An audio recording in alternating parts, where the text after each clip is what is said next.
Saya dilupakan.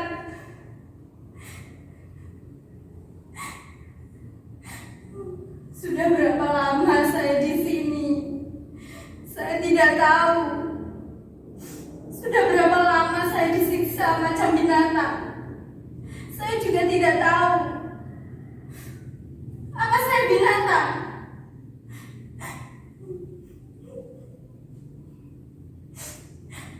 Empat dinding ini hanya ada satu jendela berjeruji di atas sana. Tembok yang tebal, tidak ada perabotan, hanya tikar dan bantal. Tidak ada selimut. Saya tahu tidak mungkin lolos dari penjara ini.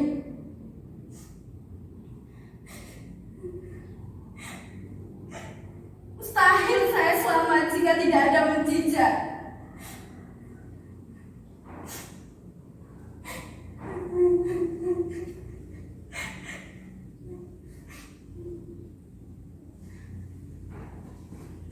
Mudasir?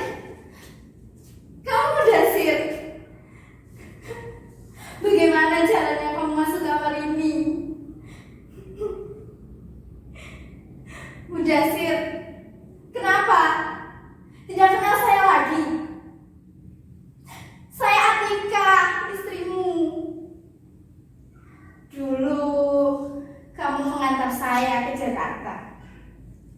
Kita berpisah di Bandara Soekarno-Hatta, Cengkareng.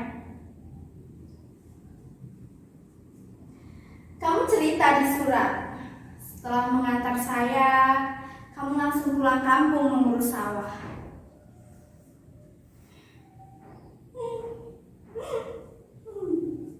Sampai setahun lebih kita saling berkirim surat. Sesudah musibah itu datang, surat-suratmu tidak datang lagi.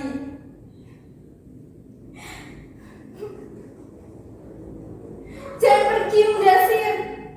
Jangan tinggalkan saya. Apa saya sudah tidak ada daya tarik lagi? Kamu dulu sering bilang saya cantik. Saya memang cantik. Kecantikan alami, tanpa ginju dan bedak. Kamu suka saya apa adanya. Kamu sering bilang begitu. Ini saya, Atika. Saya tahu penyiksaan ini bikin saya tidak secantik dulu lagi. Kalau ada cermin di kamar ini, mungkin saya bisa segera tahu seperti apa wajah saya. Mungkin sudah seperti gombal busuk, bacin dan tidak layak pandang. Bikin jijik ya.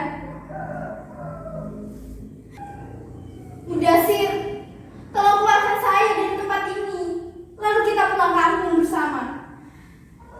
Tidak perlu melapor ke polis raja di raja. Tidak guna melapor ke Menteri Tenaga Kerja. Kita ini warga negara Indonesia, bukan negara Filipina.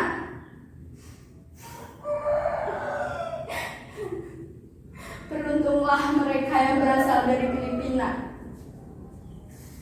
Bahkan presiden mereka pun peduli kepada nasib para tenaga kerjanya.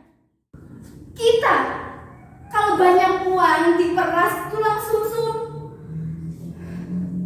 Tapi kalau ada musibah, pura-pura tidak tahu, diabaikan. Mudasir, itu kenyataan. Kita binatang penghasil devisa negara. Sebutan pahlawan hanya slogan, bukan kenyataan.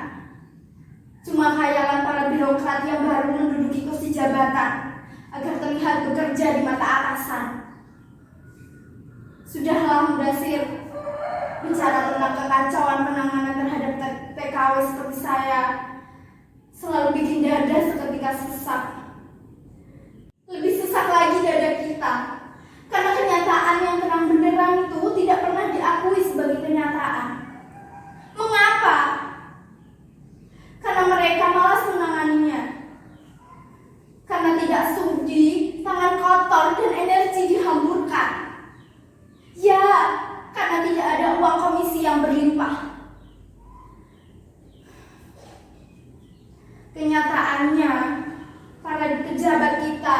sering jadi bahan tertawaan diplomat-diplomat asing karena dianggap malas dan bodoh, tapi sok pintar.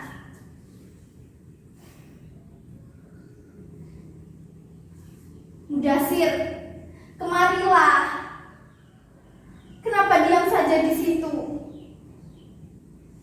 Di situ tempat saya buang air kecil dan besar. Di sini tidak ada WC. Ini hanya sebuah kamar. Entah dahulunya dibuat untuk kamar siapa, saya juga tidak tahu.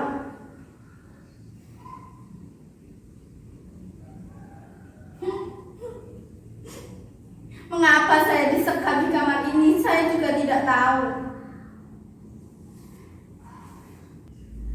Terang kalau siang karena matahari, gelap gulita jika malam karena tidak ada lampu. Mudasir, mengapa tidak menolong? Lihatlah bekas-bekas luka di sekujur badan. Sebelum dijebloskan ke kamar ini, saya dipukuli. Semua anggota keluarga majikan saya ikut memukuli. Pipi, dahi, perut, dan semua anggota badan saya dipukuli dengan setrika, tongkat, genggaman.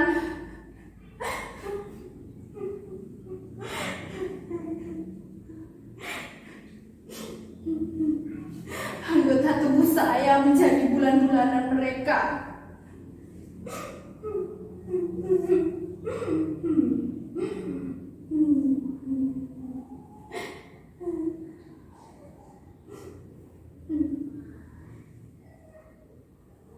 Saya tidak berdaya, seperti bola disepak ke sana kemari. Saya berteriak, menangis, bertanya apa salah saya. Jawabannya hanya teriakan pula, lalu pukulan lagi. Apa salah saya, teriak saya. Kamu indon, bangsat, bajingan, pencuri.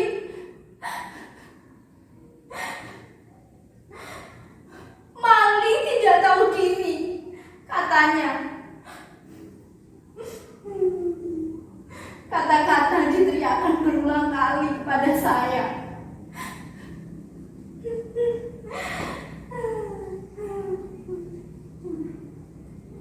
Saya indon, bangsat, pencuri, bajingan, maling.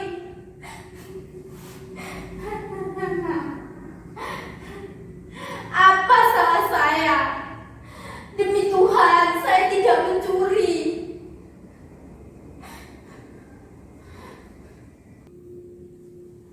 Saya bukan maling.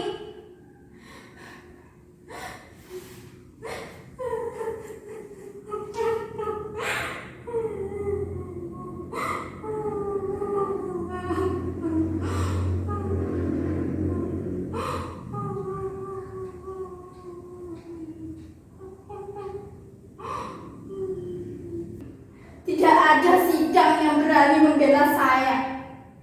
Hanya ruangan ini, penjara ini. Sesudah dipukuli, saya diseret, kepala saya ditutup.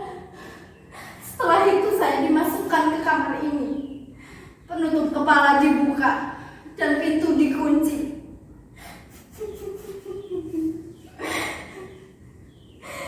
Sampai sekarang saya di sini, sendirian dan tidak bisa keluar.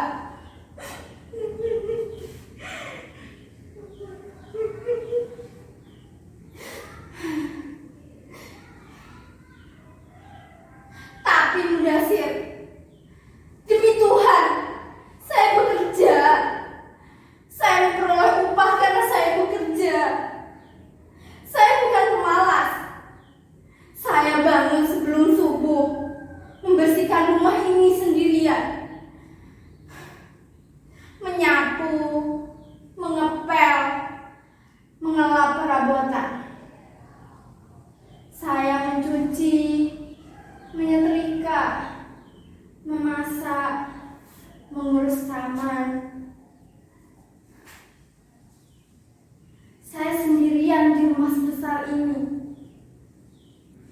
Pekerjaan baru selesai sekitar pukul 9 malam. Itu pun tidak selalu begitu.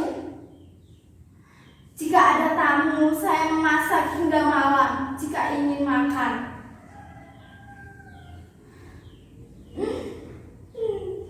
Semua saya lakoni dengan gembira dan ikhlas. Saya tahu diri. Sebagai pelayan dari negeri seberang, saya tidak berani menuntut banyak. Yang harus saya lakukan adalah bekerja dengan rajin, tidak mengeluh.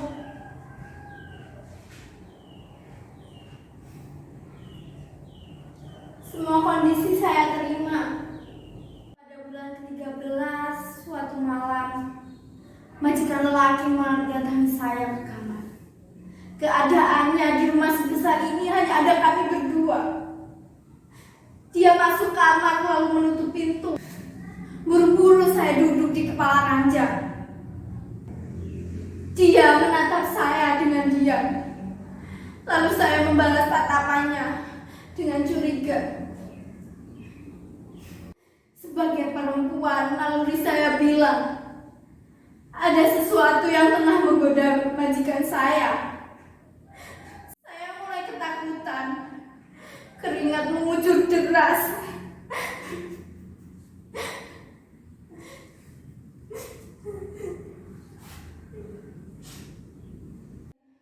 Dengan isyarat tangan meminta saya berbaring di sampingnya. Saya menggelengkan kepala. Dia melotot dan kembali memberi isyarat. Saya tetap menggeleng dan duduk merinding di sudut atas keranjang.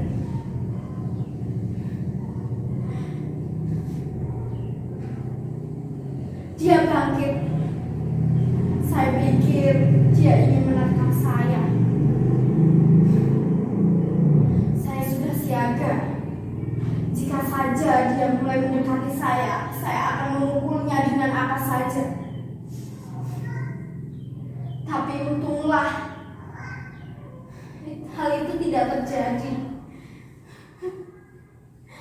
Dia bangkit, berdiri menatap saya dengan mata menyala. Dia berjalan menuju pintu, membuka pintu, menutupnya kembali, menutupnya dengan keras. Terdengar langkahnya mulai menjauh.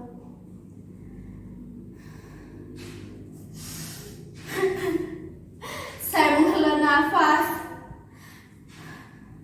bersyukur kepada Tuhan karena malam ini tidak terjadi apapun. Ya, saya selamat dari perkosaan majikan. Saya mengunci pintu dan menangis sampai subuh. Mudasir. Saya baru sadar, barangkali itulah satu-satunya kesalahan saya menolak hajat majikan.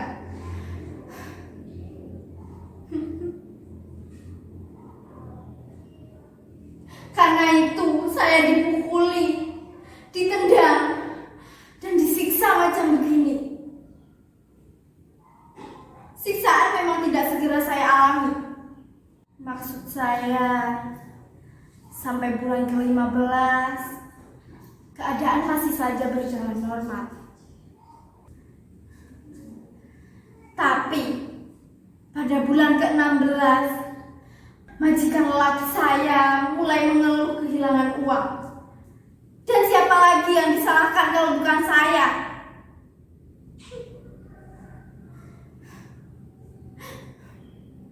Pelayan yang miskin, indon lagi, setara anjing. Pukulan-pukulan dan tamparan mulai saya terima dengannya majikan. Kadang dari anak lelaki mereka. Saya diam saja dan tentu tidak sudi mengaku sebagai pencuri. Jelas saya tidak mencuri. Saya rajin sembahyang. surga dan neraka. Saya takut hukuman akhirat. Dan saya selalu percaya hukum sebab akibat.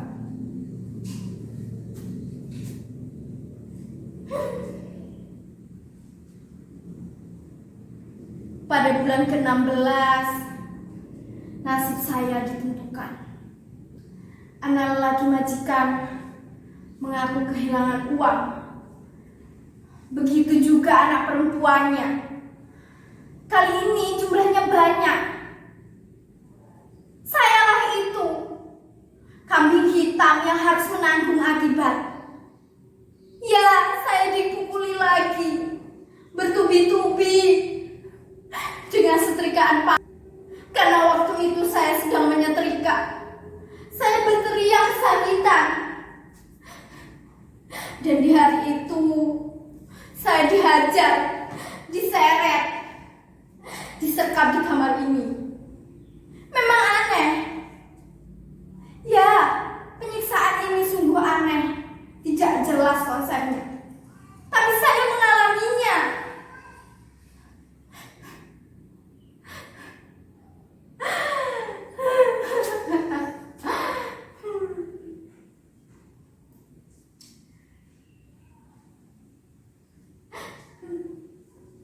Tapi ada apa sesungguhnya dengan majikan saya? Ada apa sesungguhnya dengan mereka? Bangsa yang sekarang ini banyak menampung para pekerja asal Indonesia. Dulu mereka betul-betul saudara serumpun. Senantiasa menjaga sopan santun, sangat menghormati dan banyak belajar dari kita.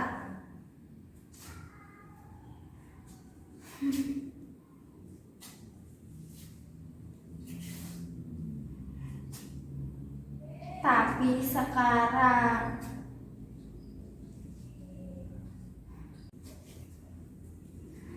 dalam tempo pendek mereka menjadi bangsa yang jauh lebih maju dari Indonesia. Puluhan ribu pekerja di luar negeri dibawa masuk karena memang dibutuhkan.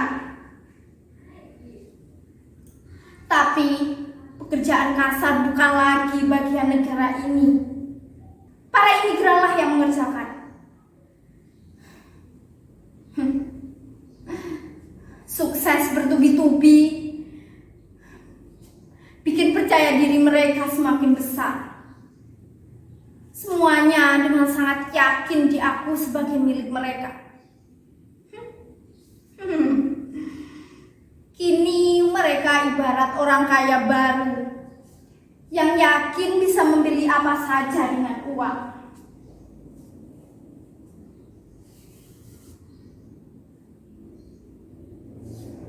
Mereka tak lagi takut dengan hukum. Bukankah uang mampu membungkam mulut hukum?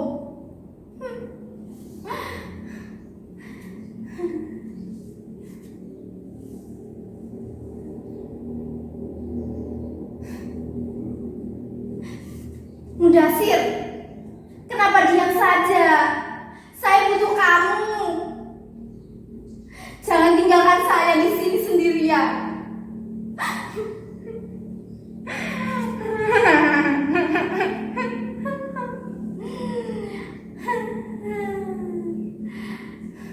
Biarpun saya tahu kamu tidak nyata, kamulah satu-satunya harapan saya. Saya harap kamu sudi memahami.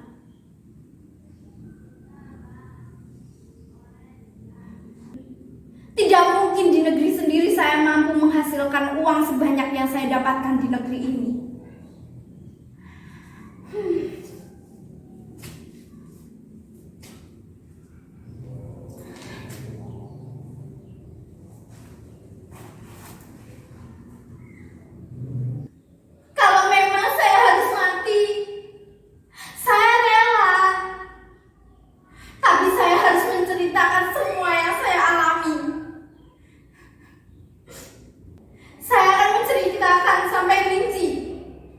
Sampai hal terkecil,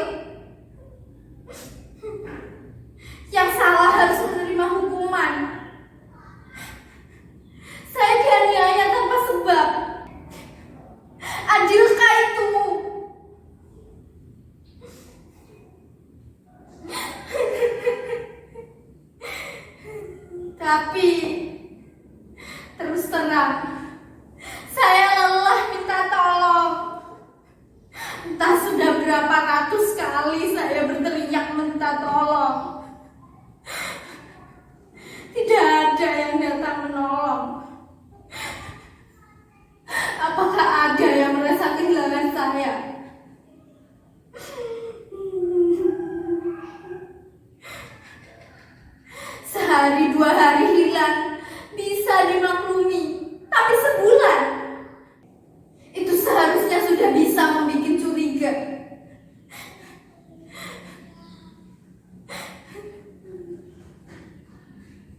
Bisa saja saya dianggap telah terbunuh. Pembunuhan yang saya alami itu bukanlah pembunuhan tubuh, tapi pembunuhan mental, pembunuhan politik. Kita berkali-kali dianggap sebagai binatang.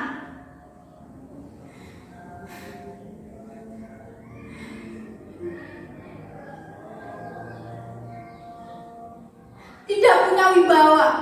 Mengapa?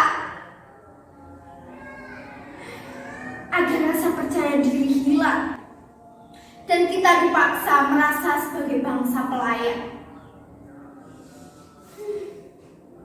bangsa pembantu rumah tangga. Kita berkali-kali dilecehkan tanpa sanggup membela. Kita sering diabaikan.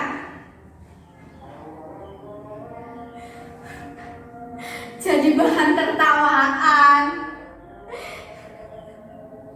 Kita sering dihapus dari peta dunia. Tapi kita tidak pernah merasakannya.